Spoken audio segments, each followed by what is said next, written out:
All the alcohol in the world couldn't keep him from recognizing his own son's footsteps behind him.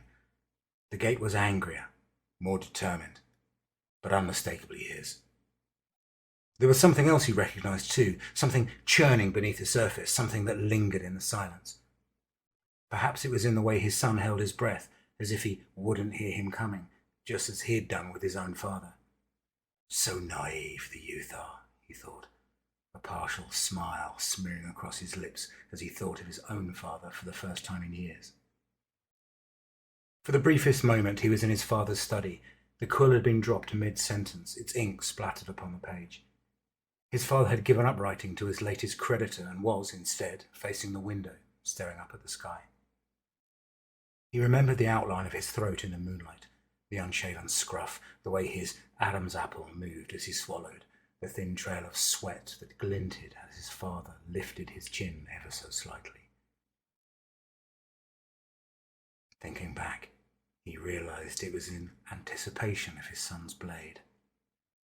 He understood this now, but, unlike his father, he also knew the years of guilt and regret had followed him since that night. It didn't matter that he deserved it. A less selfish man would not allow such a burden to pass to his own son. It was here the liquor won out. He fell to his knees in an affected drunken stupor and waited as the pier boards creaked behind him. The moon was as bright as it was then, and he wondered how his son would remember their final moments together.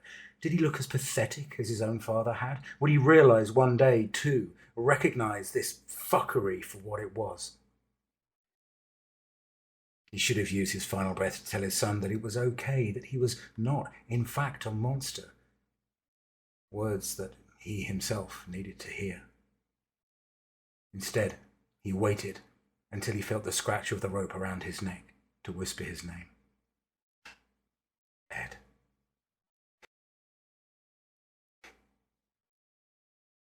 The boy startled at this and paused, but only for a moment. He clutched at the rope in faux fight. Survival instinct did eventually kick in, but not before it was too late. How would it all come to this? It's amazing what the mind will try to do to protect you, even at the end.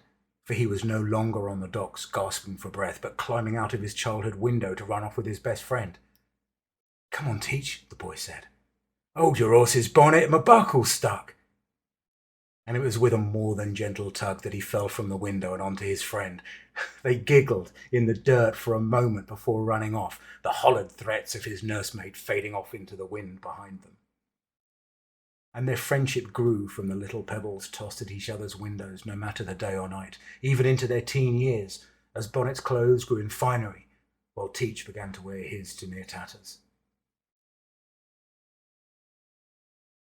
I'm not supposed to see you anymore, Bonnet confessed one night. Why the devil not? I don't want to say, Bonnet said, turning away from him in shame. I'm afraid it's not polite. How can I fix it if I don't know what's wrong? But that's the thing, he said. I don't think it is fixable. You know how my father is. But what have I done? Nothing. It's nothing that's your fault. My father, well, he says your father owes a great deal of debt, that he's drunken and gambled away his inheritance, and that's why he can't properly clothe you. Apparently, he even owes my father quite a bit. Teacher's voice became suddenly quiet. I see. Bonnet turned to him suddenly. That doesn't matter to me, you must know. It only means that we must meet discreetly. He's right, though, Teach said. My father is a drunken bastard. He stared down at his previously smooth hands, which were now marred with broken blisters. I've had to start working at the docks, you know. I didn't. No, I'm sorry. He reached for his hand and pressed gently into his wounds. Teach winced. You aren't meant for this type of work. It's only temporary.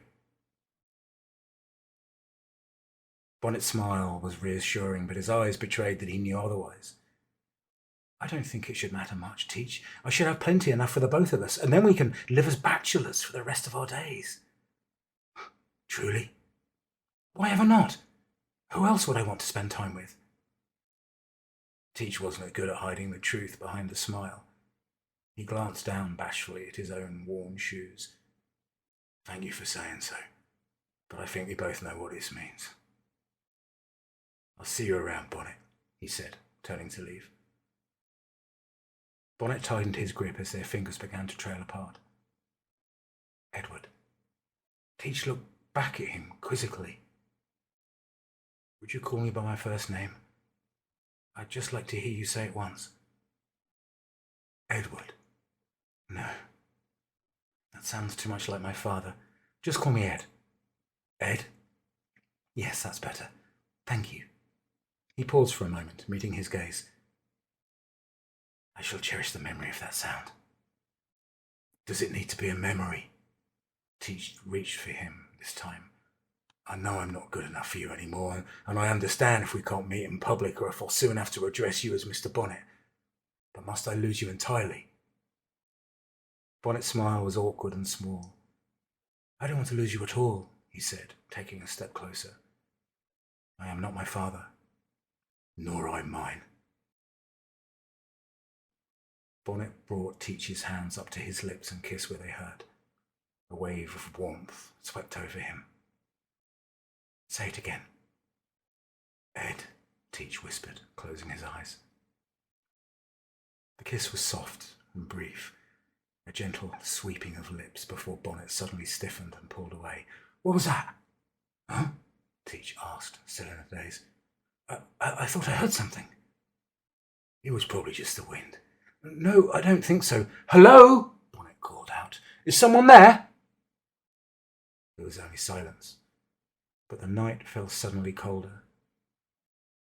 We should go. I'll come for you tomorrow. Teach waited in his room all day and late into the night, but the familiar sound of the pebble didn't come. Confused, he emerged from his room only when he heard his father return home. Your boyfriend isn't coming home tonight, his father said with a wry smile.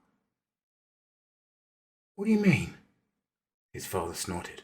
Please, I knew what you were even before you did. At least it paid off in the end. His eyes narrowed. What have you done? It's amazing what the wealthy will pay to keep a secret, he said with a laugh. I've secured our future a little while longer. Until you drink it away again, you mean? You know nothing. I know it won't bring her back. This, it seemed, struck a nerve. Get out, you wretch! Get out of my house! He shoved his father against the wall. Do you even care about anyone else? Have you ever cared about me?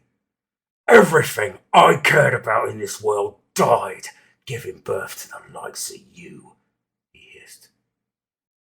You're a sad, pathetic excuse for a man. At least I am one. Go to hell! It was a long, winding run to the Bonnet estate. He arrived heaving and out of breath just in time to see Bonnet being ushered into a waiting carriage packed heavy with cases. Wait! He yelled. Bonnet gave a quick, startled glance but maintained his poise and refused to look at him even when he arrived, breathless, at his door. Go home, Teach. But where are you going? Nowhere that you'll find me. He finally turned to him, his blackened eyes sad and cold. I never imagined that you, of all people, would be capable of such a thing.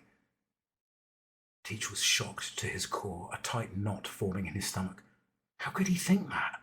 What? Ed, that's Mr. Bonnet to you, he said, signalling the carriage to pull away. Teach chased it until his legs gave out, and he collapsed in the cloud of dust it left behind. He thought that perhaps he saw Bonnet look back. He wasn't sure. Had he believed what he said? Was he just protecting one or both of them? He never knew. And now he never would. Deserved? Yes. He'd become the man he'd sworn he'd never be. Selfish? Absolutely. His son deserved better. Deep down, he knew this. And yet he still let it happen. And when he felt the scratch of the rope around his neck, he thought not of his son,